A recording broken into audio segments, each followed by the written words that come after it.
বিসমিল্লাহির রহমানির রহিম। সুপ্রিয় দর্শক, নিউজ 24 টিভি চ্যানেল থেকে আমি কর্নেল হক আমাদের সাপ্তাহিক অনুষ্ঠান মুক্তির কথায় আপনাদেরকে স্বাগত জানাচ্ছি। আশা করি আপনারা সবাই ভালো আছেন। আজকে আমরা রাজনীতি নিয়ে আলোচনা করব। বিষয় হলো সঠিক রাজনীতির অন্বেষণে। আপনারা জানেন প্রিয় দর্শক শ্রোতা, বর্তমানে একটি অস্থির অবস্থা বিরাজমান বাংলাদেশে। রাজনৈতিক দলগুলোর মধ্যে যে ঐক্য ছিল, 5ই আগস্টের পরে দীর্ঘ 9 মাস তারা একত্রিত হয়ে আলোচনা করেছিল দেশের মুক্তির জন্য এবং জুলাই সনদকে নিয়ে। দুঃখজনক হলেও সত্য, সেই জুলাই সনদের বাস্তবায়ন নিয়েই চলছে মতবিরোধ। একদিকে বিএনপি, আরেকদিকে হলো জামাত ইসলামের সাথে আরও 9টি দল একসাথে হয়ে এটা নিয়ে বিপরীত পক্ষে বিপরীত দিকে দৌড়চ্ছে তারা। এবং এটা নিয়ে আলোচনা সমালোচনা, জনগণ এখন বুঝতে চেষ্টা করছে আদৌ নির্বাচন হবে কি না। এই বিষয়ে আলোচনার জন্য আজকে আমাদের স্টুডিওতে দুইজন বাংলাদেশের বিশিষ্ট ব্যক্তিত্বকে আমন্ত্রণ জানিয়েছি। একজন হলেন সাংবাদিকতার দিকপাল এবং সম্পাদক কালের কণ্ঠ, সভাপতি জাতীয় প্রেস ক্লাব, শ্রদ্ধেয় হাসান হাফিজ ভাই। হাসান হাফিজ ভাই, আপনাকে স্বাগতম আজকের অনুষ্ঠানে। অনেক ধন্যবাদ। আপনাকে। কেমন আছেন? দর্শক জি আলহামদুলিল্লাহ ভালো আছি। আমাদের সাথে আরেকজন আছেন সামরিক নেতা, যিনি সামরিক বাহিনীতে চাকরি করাকালীন অত্যন্ত সুনামের সাথে প্রফেশনালিজম বজায় রেখে তিনি নিজের ক্যারিয়ার গড়ে তুলেছিলেন এবং তিনি ছিলেন শহীদ রাষ্ট্রপতি জেনারেল জিয়াউর রহমানের এডিসি এবং তিনি সামরিক বাহিনীতেও জাতিসংঘ সহ বিভিন্ন স্থানে অত্যন্ত গুরুত্বপূর্ণ ভূমিকা পালন করেছেন। তিনি হলেন কর্নেল অবসরপ্রাপ্ত হারুনুর রশিদ খান। শ্রদ্ধেয় স্যার, আপনাকেও স্বাগতম আজকের এই অনুষ্ঠানে। ধন্যবাদ। আমরা শুরু করতে চাই আমাদের সাংবাদিক ভাইকে দিয়ে। আপনি শুনেছেন আমি ভূমিকায় বলেছি, আজকে জনগণ যে মুক্তি চেয়েছিল সেই 5ই আগস্ট এবং 36 জুলাই আন্দোলনে যে ভূমিকায় দেশবাসী রেখেছে, আবাবিল পাখির আগমন এবং সেনাবাহিনীর ঘুরে দাঁড়ানো, সবকিছু মিলে একটি সুন্দর একটি সরকার হবে, বাংলাদেশ শান্তিপূর্ণ একটি দেশ হবে এবং ফ্যাসিস্ট চিরদিন এই দেশ থেকে বিতাড়িত হবে, এই আশা নিয়েই তো আমরা আন্দোলন করেছিলাম, জীবন দিয়েছিলাম। আজকে যা হচ্ছে এ ব্যাপারে সংক্ষেপে আপনি যদি একজন সিনিয়র সাংবাদিক হিসেবে, প্রেস ক্লাবের সভাপতি হিসেবে আমাদেরকে একটু বুঝিয়ে বলতেন যে না, এটা সঠিক হচ্ছে না, কিংবা যা হচ্ছে এটাই ঠিক। ধন্যবাদ। জাতীয় যে স্বপ্ন এবং আকাঙ্ক্ষা, মুক্তির যে আকাঙ্ক্ষা এবং বৈষম্য বিরোধী দেশ গঠনের যে স্বপ্ন আমাদের তরুণরা দেখেছে এবং এটা জুলাইয়ের আন্দোলনে যত রক্ত ঝরেছে, কত প্রাণত্যাগ হয়েছে এবং দীর্ঘ 1.5 দশকেরও বেশি যে অপশাসন, যে দুঃশাসন আমাদের কাঁধে, স্বৈরাচারী যে সিন্দাবাদের বুড়োর মতো যে আমাদের কাঁধে চেপে বসেছিল, সেটাকে অপসারণ করতে কত রক্ত ঝরেছে তার কোনো হিসাব নাই। আসলে 1.5 দশকেরও বেশি সময় ধরে রাজনৈতিক দলগুলি আন্দোলন করেছে, মিথ্যা মামলার শিকার হয়েছে, গুমের শিকার হয়েছে, খুনের শিকার হয়েছে, সম্পদ লুট হয়েছে, দেশের সমস্ত কিছু ভেঙে পড়েছে, তছনছ করে ফেলেছে, সম্পদ পাচার হয়েছে, ধর্ষণের সেঞ্চুরি হয়েছে, শিক্ষা ব্যবস্থা, বিচার ব্যবস্থা, প্রশাসন সব কিছু ভেঙে পড়েছে। ক্ষমতা কুক্ষিগত করার জন্য হেন অপকর্ম নাই যে এই স্বৈরাচারী পতিত পলাতক শেখ হাসিনা সরকার করেনি। তো সেইটার কুফলটা কিন্তু অনেক দিন জাতিকে এই মূল্যটা দিতে হবে। তো আমরা যে প্রত্যাশা করেছিলাম যে জুলাইয়ের আন্দোলনের ফলে যেই রকম একটা মুক্তির পথ, যেটা একটা আমরা অবারিত হয়েছিল, সেটা কিন্তু অনেকাংশে হোঁচট খেয়েছে স্বপ্নটা, সেটা সত্যি কথা। অন্তর্বর্তী সরকারের কাছে মানুষের যে প্রত্যাশা ছিল সব কিছু আমরা পাইনি। আমরা দীর্ঘ প্রলম্বিত করেছে তারা নির্বাচনকে, মানে দীর্ঘ সময় নিয়েছে। আমরা অতীতে দেখেছি যে 3টা নির্বাচন কিন্তু এর চাইতে অনেক কম সময়ে দক্ষতার সঙ্গে, যোগ্যতার সঙ্গে, দূরদর্শিতার সঙ্গে, প্রজ্ঞার সঙ্গে পরিচালিত হয়েছে। সেসব নিয়ে কোনো প্রশ্ন ওঠেনি। তো এখন নানান চোরাবালির মধ্যে আমরা কিন্তু আটকে যাচ্ছি। রাজনৈতিক দলগুলির মধ্যে আমরা যেরকম ঐক্য দেখেছি, আবার অনৈক্যও দেখছি। তো সেইটা কিন্তু আমাদেরকে হতাশ করে। জাতি কিন্তু সেটা চাচ্ছে না, কোনোভাবেই চাচ্ছে না। আমরা কোনো প্রশ্নে, জাতীয় প্রশ্নে, স্বাধীনতার প্রশ্নে, সার্বভৌমত্বের প্রশ্নে এবং গণতান্ত্রিক অভিযাত্রায় আমাদের যেই মানে সবার মিলিত যে একটা প্রয়াস, সেটা যেন বাধাগ্রস্ত না হয়, সেটার জন্য আমরা রাজনীতিকদের কাছ থেকে শিষ্টাচারের প্রত্যাশা করি এবং পারস্পরিক শ্রদ্ধা এবং আস্থার জায়গাটা যেন তৈরি হয়, পরমত সহিষ্ণুতার জায়গাটা যেন হয় এবং কেউ যেন ছাড় দিয়ে সবাই মিলে একটা সম্মিলিতভাবে একটা লক্ষ্যের দিকে আমরা এগিয়ে যেতে পারি, যেটা আপনার আজকের অনুষ্ঠানের বিষয়বস্তু সঠিক রাজনীতির অন্বেষণে, সেটার পেছনেই কিন্তু মানুষ চাচ্ছে। মানুষ কিন্তু শান্তি চায়, স্থিতি চায়, বিনিয়োগ চায়, স্বাস্থ্য চায়, শিক্ষার সুনিশ্চিত পরিবেশটা চায়। আর তো কিছুই মানুষের খুব উচ্চাকাঙ্ক্ষা নেই। সাধারণ মানুষ কিন্তু দুবেলা দুমুঠো খেতে পারলে, শান্তিতে ঘুমাতে পারলেই কিন্তু, এবং দ্রব্যমূল্যের অত্যাচার থেকে যদি তারা রক্ষা পায়, আর বেশি কিছু চাওয়ার নাই আসলে। অনেক ধন্যবাদ হাসান হাফিজ ভাই, আপনি ইন শর্ট আপনি এই দেশের মানুষের যে চাহিদাগুলো আপনি তুলে ধরলেন এবং রাজনৈতিক দলগুলো সেটা পূরণ করতে পারবে কিনা, কেননা রাজনীতিবিদদের উপরেই নির্ভর করে দেশের ভবিষ্যৎ। এ প্রসঙ্গে আমি এখন আসব আমাদের কর্নেল হারুনুর রশিদের কাছে। শ্রদ্ধেয় স্যার, আপনি বহুদিন যাবত অবসরের পরে আপনি বাংলাদেশের রাজনীতি নিয়ে বেশ আপনি চর্চা করছেন, ওয়াকিবহাল আছেন। দেশীয় রাজনীতির বিভিন্ন পার্টি, বিভিন্ন মত, বিভিন্ন পথ সম্পর্কে আপনি অনেক কিছু জানতে পেরেছেন বাই দিস টাইম, এবং you are already season politician as I say. আর আপনার জেনারেল জিয়াউর রহমানের সাথে একসাথে থেকে আপনি সেই বিএনপির রাজনীতিটাও বুঝেছিলেন, খাল কাটার রাজনীতি, সবুজ বিপ্লবের রাজনীতি, আপনার স্বনির্ভরতার রাজনীতি। আজকে আপনি কি দেখছেন? আজকে সত্যিকার অর্থে একজন পলিটিশিয়ান হিসাবে আপনি কি দেখছেন সেই রাজনীতিটা ঠিক সেই পথে আছে এবং একটা মেজর পার্টি হিসেবে বিএনপি সেই পথে ধাবিত হচ্ছে? আপনার কি মনে হয়, নাকি বিচ্যুতি ঘটেছে, এমন কি হচ্ছে আপনার মনে হয়? ধন্যবাদ আপনাকে। আমি আসলে রাজনীতি নিয়ে আলোচনার আগে এখনকার যে প্রেক্ষাপটটা এবং তার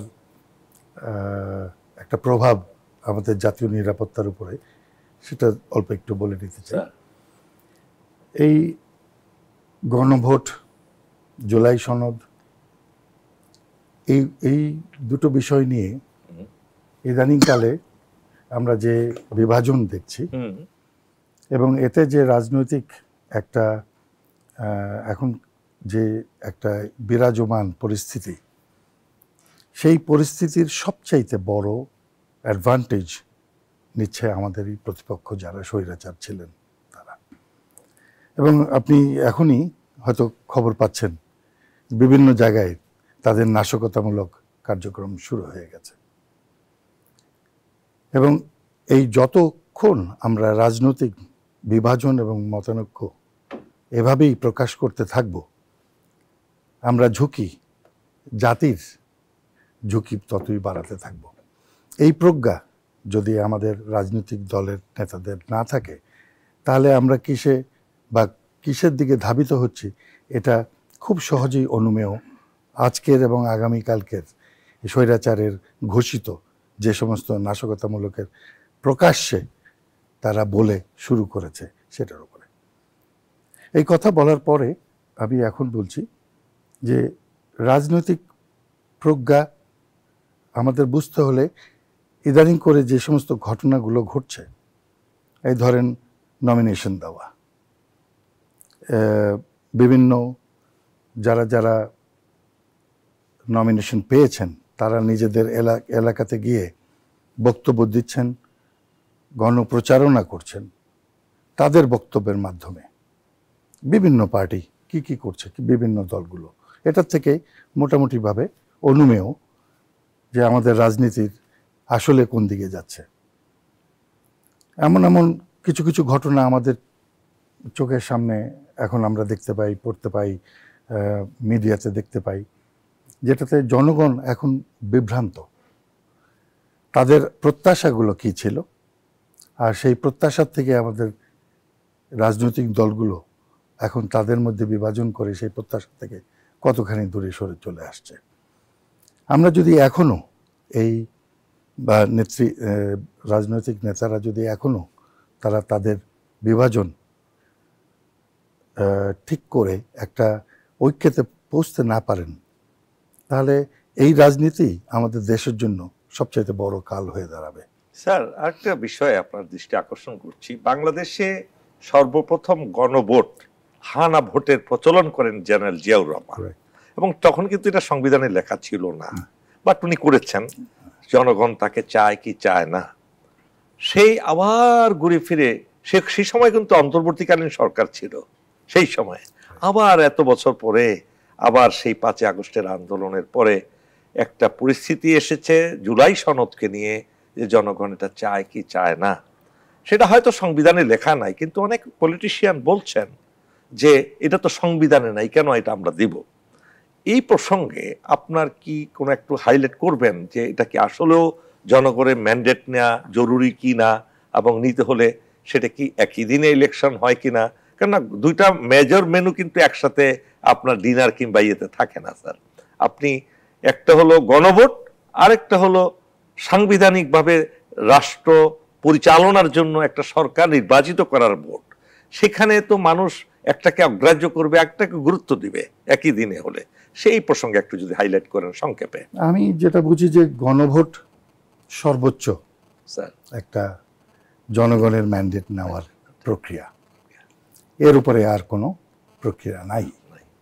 অতএব যদি মৌলিক পরিবর্তনের, সংবিধান মৌলিক পরিবর্তনের বিষয় এই জুলাই সনদে উল্লেখ থাকে, তাহলে গণভোট একটা আদর্শ প্রক্রিয়া। আমরা কখন ওটাকে করব, কেমন করে করব, সেটা ভিন্ন আলোচনার বিষয়। যদি মৌলিক জিনিসগুলোকে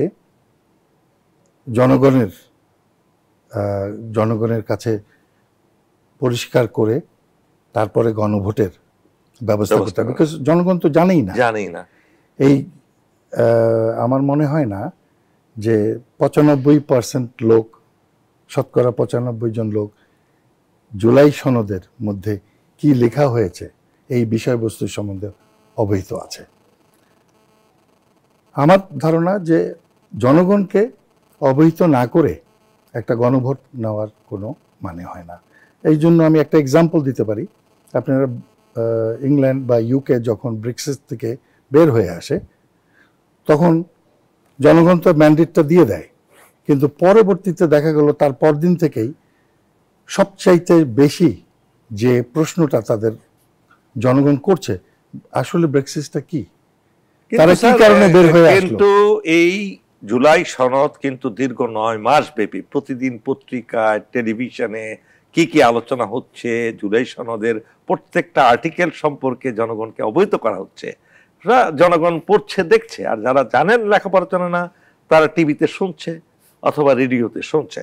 এটাতে জানে না তা না, কিন্তু এটা ম্যান্ডেটটা নেওয়া, যে জুলাই সনদ, যে 36 জুলাইয়ের আন্দোলনকে একটা ম্যান্ডেট দেওয়া যে আমরা সরকারে আসলে এই জিনিসগুলো বাস্তবায়ন করব, সেটা করতে অসুবিধা কোথায়? ওই যে জুলাই সনদের এত সরল ভাব তো প্রথম থেকে ছিল না। এর মধ্যে কি কি জিনিস সংবিধানের, আসলে সংবিধান সম্বন্ধেই আমাদের জনগণ কতটুকু জানে, আর এটা তো হচ্ছে আরো বিভিন্ন বিষয়গুলো এখানে উল্লেখ করা হয়েছে। অতএব আমি মনে করি যে জনগণ এই ব্যাপারে শুনলেও একটা প্রকৃত ব্যাখ্যা বা অবহিত করার জন্য যে প্রক্রিয়া সেটা এখনো করা হয়নি। এটার একটা প্রয়োজন আছে বলে আমি মনে করি। আপনার কাছে আবার আসবো স্যার। শ্রদ্ধেয় হাসান হাফিজ ভাই, আপনি সংক্ষেপে এই গণভোটের প্রয়োজনীয়তাটা আপনি কতটুকু উপলব্ধি করেন? এখন এটা যে এতগুলি ধারা আছে সেগুলি তো সাধারণ মানুষ অবহিত না, এবং এটাকে বোঝানোর জন্য সাফিসিয়েন্ট সময়ও হাতে নাই, এবং রাজনৈতিক দলগুলির কতখানি সক্ষমতা আছে সেটাও একটা প্রশ্ন মানুষকে, সাধারণ মানুষকে বোঝানোর জন্য। উনি যে ব্রেক্সিটের কথা বললেন, ব্রেক্সিটের এখন ভারতে, ইউকের যেই গণতান্ত্রিক ঐতিহ্য বাংলাদেশের ঐতিহ্যের সঙ্গে মিলে না কোনোভাবে। আমাদের কোনো ধারাবাহিকতা নাই, এবং সাক্ষরতার হার বলেন, সাধারণ মানুষের প্রজ্ঞা, ইন্টেলেকচুয়াল হাইট সেরকম এক না। ব্রেক্সিট কিন্তু আসলে গণভোটটা তারা পরে বলেছে যে ভুল ছিল। হ্যাঁ, আমি ওই কথাটাই বলছি। হ্যাঁ, ভুল ছিল এটা। তো এখন আমরা কেন আস্থাটা রাখতে পারবো না? আমরা যদি সঠিক জনপ্রতিনিধি নির্বাচন করতে পারি, তাহলে তারা যে সিদ্ধান্তটা নেবে তাদের উপরে আস্থাটা তো আমাদের রাখতে হবে। কেন, কিভাবে রাখবেন? জনগণ তো বিশ্বাস করে না রাজনীতিবিদদেরকে। সেটা তো রাজনীতিবিদরা তো তাদের আস্থা হারিয়ে ফেলে দীর্ঘকাল দুর্বৃত্তায়নের কারণে এটা হয়েছে। তাহলে কেন আমরা জনগণের সাথে প্রতারণা করতে যাব? জনগণকে আপনি বোঝানোর সাফিসিয়েন্ট সময়টা তো আপনি না, বুঝবে না কেন? আজকে 1 বছর ধরে তো জনগণ দেখছে, পড়ছে, তাহলে আপনি কেন ভোটে দিলে জনগণ যদি না করে দেয় হবে না? সাধারণ মানুষকে আপনি জিজ্ঞেস করে দেখেন তারা পিয়ার বোঝে কিনা, তারা গণভোট বোঝে কিনা, তারা জুলাই সনদ বোঝে কিনা। আপনার কথাটাই যদি সঠিক হয় হাসান হাফিজ ভাই, তাহলে জনগণ নো করে দিবে। অসুবিধা কোথায়? হ্যাঁ। এখানে ওইখানে সমস্যাটা না কোথায়? তা হোক, কোনো তারা যদি বলেন যে না গণভোটে আমরা না করে দিলাম, এটা আমরা বুঝি এখন না। এখানে তো আমি যেটা বলেছিলাম যে পারস্পরিক শ্রদ্ধার জায়গাটা রাজনৈতিক না, দলগুলির নাই, নাই সেই যখন কারণে এখন টাইমিং নিয়ে একটা গোলমাল লেগেছে। টাইমিংটা এখন আপনি একটা গণভোট করতে গেলে যদি আরেকদিন করেন তা আপনার রাষ্ট্রকে ঝাঁপিয়ে পড়তে হবে, সেখানে বিপুল খরচের ব্যাপার আছে, সময়ের ব্যাপার আছে। আপনি যে 5টা আসনে নির্বাচন করেন, 4টা আসন ছেড়ে দেন, সেখানে খরচের হিসাব নাই? না, সেটা তো একটা বাই ইলেকশনে ওইভাবে হয় বাই না। ইলেকশনে হয় কি খরচ হয় না? এইটা আপনি 300 আসনে যখন করবেন 5টার সঙ্গে দেশের জন্য তো ভোট। তো এখন এটা কিন্তু নানান একটা তর্ক সাপেক্ষ বিষয় এবং এটা বিপুল খরচ। এই খরচটা তো বাংলাদেশ এখন এফোর্ড করতে পারবে না। ভোট করতে তো খরচ হবে। একই দিনে হোক না, সমস্যাটা কি? ওই যে আপনি 2টা মেনু একসাথে খাবেন নাকি, চা কফি একসাথে খাবেন নাকি? যাই হোক, সুপ্রিয় দর্শক, আমরা একটি ছোট্ট বিরতিতে যাচ্ছি, আমাদের সাথেই থাকুন।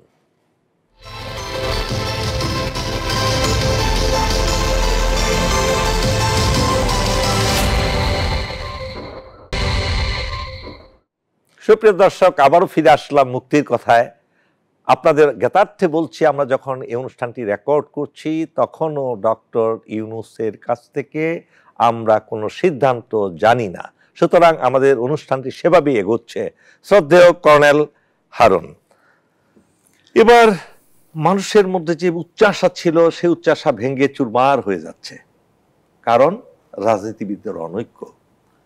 আপনি কি মনে করেন এই রাজনীতিবিদদের মধ্যে অনৈক্য না হওয়ার পেছনে প্রতিবেশী দেশের কিংবা পতিত সেই স্বৈরাচার হাসিনার সরকারের কোনো ইন্ধন আছে?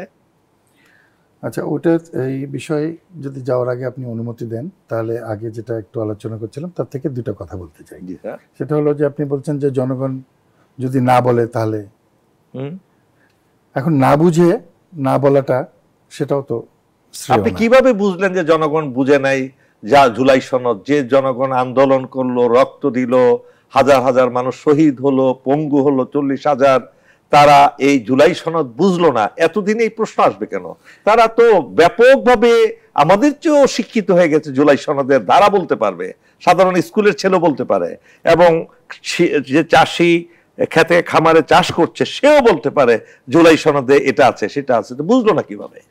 জুলাই সনদ সম্বন্ধে তারা মোটামুটি অবহিত, কিন্তু এর মধ্যেকার যতগুলো প্রত্যাশা রিফ্লেক্ট হয়েছে এবং এগুলোর যে কানেকশনস আছে সংবিধানের সঙ্গে, এবং এটাকে পরিবর্তন করলে এর পরবর্তীতে এটার ইমপ্লিকেশনসটা কি, এগুলো তো তারা বোঝে নাই। জনগণ অনেক কিছুই বোঝে না, সেটার দায়িত্ব তো দেশের যারা পরিচালনা করবেন, এই জন্যই তো তাদের কাছে এই বিশ্বাসটা, আস্থাটা জনগণ রাখতে চায়। অবশ্যই ওই কথার জের ধরেই যদি আমি বলি যে আমাদের বিভাজনগুলো তৈরি করাই শুধু দলের ইন্টারেস্টগুলোকে স্টাবলিশ করার জন্য। রাইট। কিছু কিছু ক্ষেত্রে দেখা যাচ্ছে যে প্রত্যেকটা দলের যে তাদের যে স্বার্থ সেগুলোকে বজায় রাখার জন্য তারা এই ব্যাপারটাকে নিয়ে খেলছে। তার মানে দেশের স্বার্থকে তারা প্রাধান্য দিচ্ছেন না। আমি ব্যক্তিগতভাবে বুঝি যে দেশের স্বার্থটাকে স্বার্থের থেকেও দলের স্বার্থকে। তাহলে ওই স্লোগান ভুল, ব্যক্তির চেয়ে দল বড়, দলের চেয়ে দেশ বড়। অথবা আমরা নির্বাচনে গেলে দেশের যে স্থিতিশীল পরিস্থিতিটা সেটা কত তাড়াতাড়ি আমরা অর্জন করতে পারবো সেটাও আরেকটা বিষয় আছে।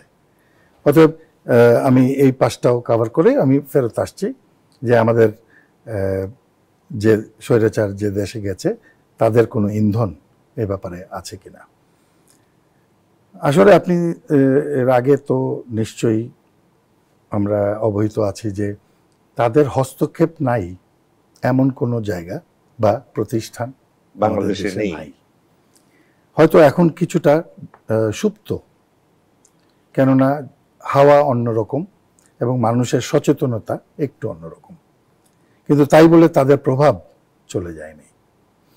কোন প্রভাব বা সুপ্ত এজেন্ট তারা কখন কিভাবে জাগ্রত করবে এবং তাকে কাজে লাগাবে সেটা তো তাদের পরিকল্পনার প্রতিটা পদক্ষেপে তারা দেখাবে। এই যে এখন যে অবস্থার মধ্যে দিয়ে যাচ্ছি তাতেও মোটামুটিভাবে বোঝা যাচ্ছে যে এগুলো কেউ পরিচালনা করছে, কারো ইন্ধনে হচ্ছে। এখন কারো ইন্ধনে যদি হতে হয়, সে যে যারা যারা করছে তারাও অপরিচিত না। হয়তো ইন্ডিভিজুয়ালকে চেনা যায় না, বাট যারা করে সেই দলগতভাবে তাদেরকে তো আমরা অপরিচিত বলে মনে করি না। এবং এই দল যেখানে বসে এই কলকাঠি নাড়ছে সেটা তো মোটামুটিভাবে পরিষ্কার। অতএব আমার মনে হয় যে এটা ওই ইন্ধনের বাইরে না। Right, thank you sir.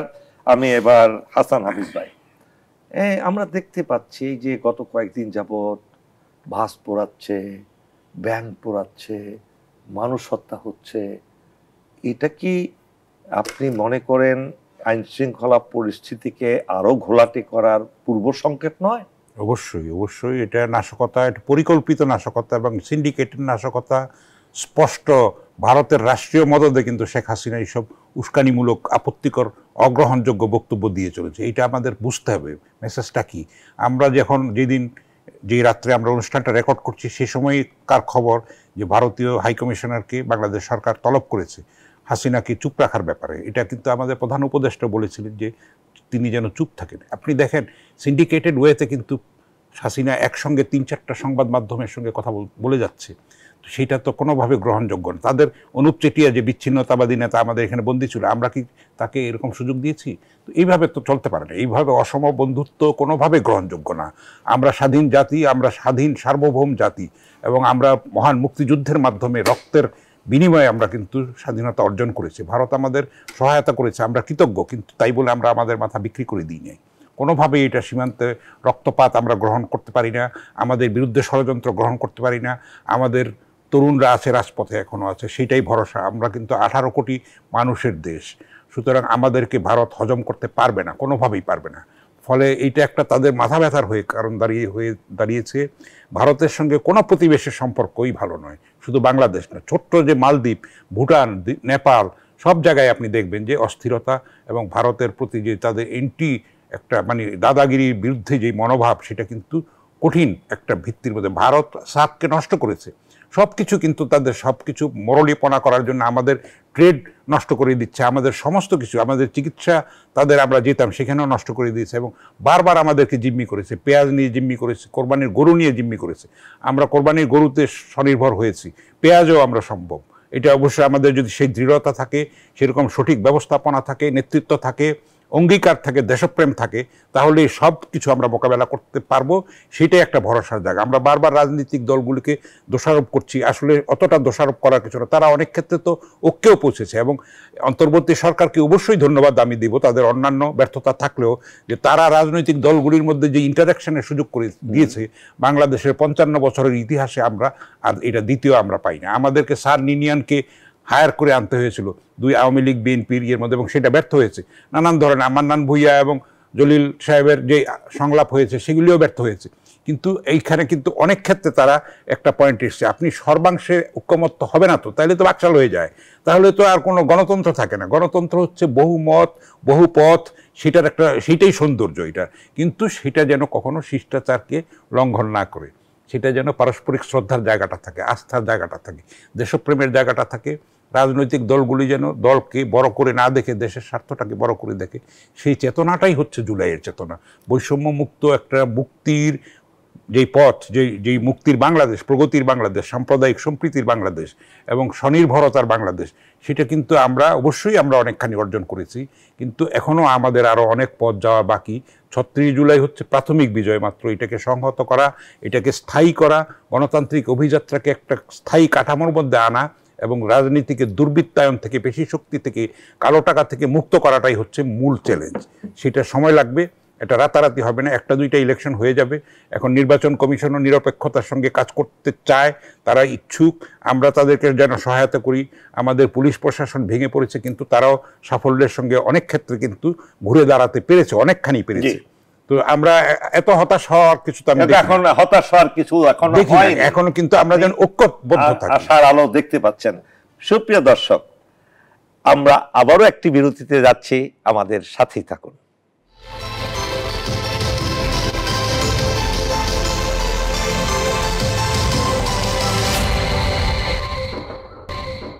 সুপ্রিয় দর্শক, আবারও আমন্ত্রণ মুক্তির কথায়।